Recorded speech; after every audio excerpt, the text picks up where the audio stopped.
इस समय पर इस भाव में बैठ करके ही आपको यह ध्यान आता है कि जिंदगी जिंदा यहां है।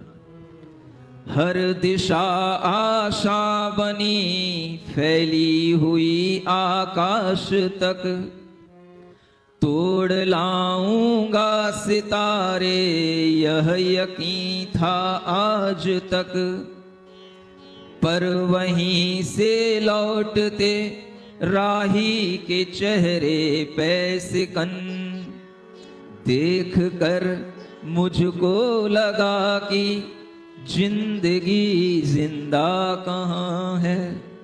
देख कर मुझको लगा कि जिंदगी जिंदा कहाँ है।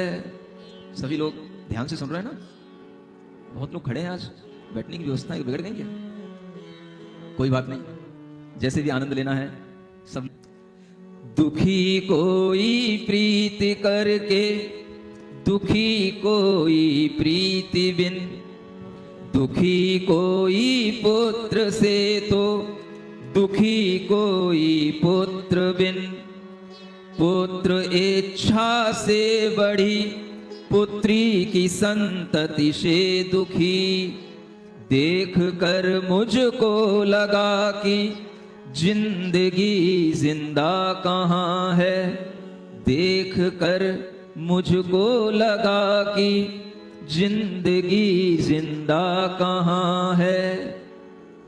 देखते देखते जिंदगी को कौन जी रहा है, कौन वास्तव में भीतर से जीवित है, कौन जिंदा दिली से जी पाता है, यह सब जो हमारे जीवन की जिंदा दिली को नष्ट करने वाली चीजें हैं, उन्हें हम देख करके भी कभी समझ नहीं पाते कि कौन जिंदा दिली से जीता है।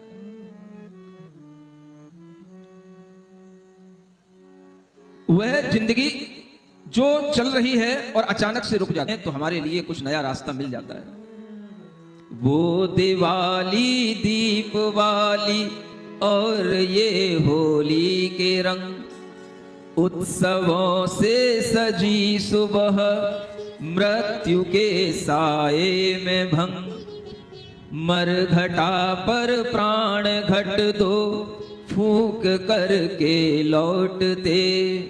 सोच कर मुझको लगा कि जिंदगी जिंदा कहाँ है। सोच कर मुझको लगा कि जिंदगी जिंदा कहाँ है। ये आप सुन चुके हैं कि जिंदगी जिंदा कहाँ है। अब आपको सुनना है कि जिंदगी जिंदगा वास्तव में हमें कहाँ मिली। पुण्य के संयोग से गिरी शुभ क्षेत्र पर, आचार्य श्री के दर्श से जब हर्ष छाया चित्त पर।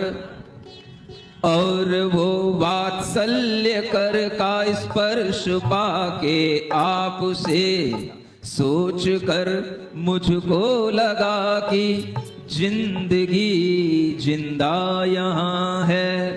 सोच कर मुझको लगा कि जिंदगी जिंदा यहाँ है। वह जिंदगी जब देखा कि सब कुछ अभावों में भी जिंदगी बड़े आनंद के साथ चलती है, तब विचार आता है कि इन अभावों में भी किस चीज का सद्भाव है जिसके कारण से जिंदगी आनंद के साथ चला करती है। और उसी सद्भाव की खोज करते करते उन गुरुदेव के चरणों में जब पहुंचा तो वहां पहली बार महसूस हुआ कि जिंदगी जिंदा यहां है।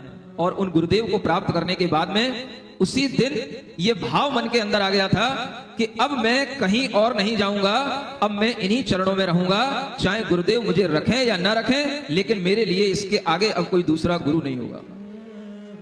और उसी की वजह से आचार्य महाराज ने हमें सब कुछ दिया, शिक्षा दी, ज्ञान दिया, संस्कार दिए। और वही वजह है जब हम आज इन आनंद राजा की अनुभूतियों को समझ सकते हैं, क्योंकि एक मुनि महाराज ही मुनि महाराज की अनुभूतियों को समझ पाते हैं। आप क्या समझ पाओगे?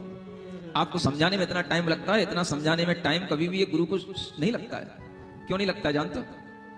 क्योंकि अगर कोई शिष्य बनकर के उनके सामने आ जाता है तो गुरु को इतना समझाना नहीं पड़ता, लेकिन जब कोई केवल भक्त बनकर के उनके सामने आता है तो उन्हें समझाने में बहुत समय लग जाता है। भक्त में और शिष्य में यही अंतर होता है। क्या अंतर होता है? भक्त एक बार आता है, दर्शन करता है, चला जाता है। जो भक्त होता है वो आकर के भी भाग जाता है, लेकिन शिष्य जो होता है वो एक बार आ जाता है तो फिर भागता नहीं है। समझ में आ रहा है? यहाँ बैठे हुए भक्तगण कह रहे हैं हम सब शिष्य हैं आपके, महाराज कह रहे हैं भक्त नहीं है। अभी तक तो कहने में ये आ रहा था भक्त मंडली आई है। आपके मन का यह भाव अपने अंदर जरूर उतर जाना चाहिए कि भक्त में और शिष्य में यह अंतर होता है कि शिष्य हमेशा सीखने के लिए गुरु के निकट रहता है और भक्त आता है, भक्ति करता है और भक्ति करने के बाद में फिर अपने घर पे चला जाता है। आप पारसनाथ भगवान के भक्त बने हैं, अभी शिष्य नहीं बन पाए। आप आचार्य महाराज के भक्त बने हैं, अभी शिष्य नहीं बन पाए। लेकिन कोई ऐसा भी है जो इस आगरा से गया तो अब अभी लौट कर नहीं आया और लौट के आएगा भी नहीं, क्योंकि वो उनका शिष्य बन गया है। पता है आपको? आज मुकुट सप्तमी है, कल नेमी छठ थी। समझ आ रहा है? आचार्य महाराज को ये नेमी छठ बड़ी पसंद है। कोई अच्छे काम करते हैं, छठे हुए काम करते हैं, इसी नेमी छठ पे करते हैं। और सबसे पहले हमें भी इस धर्म मार्ग पर लगाया था, क्षुल्लक दीक्षा प्रदान की थी, तो इसी नेमी छठ पे ही हमको क्षुल्लक बनाया था। और उसके बाद में फिर वह यात्रा बढ़ती गई और आज यहां नेमिनाथ भगवान की जन्मभूमि के पास तक भी यह यात्रा चल करके आ गई, जो उसी नेमी छठ का प्रभाव है। और कल भी वो नेमी छठ थी जब आचार्य महाराज ने कितने 1 2 नहीं 28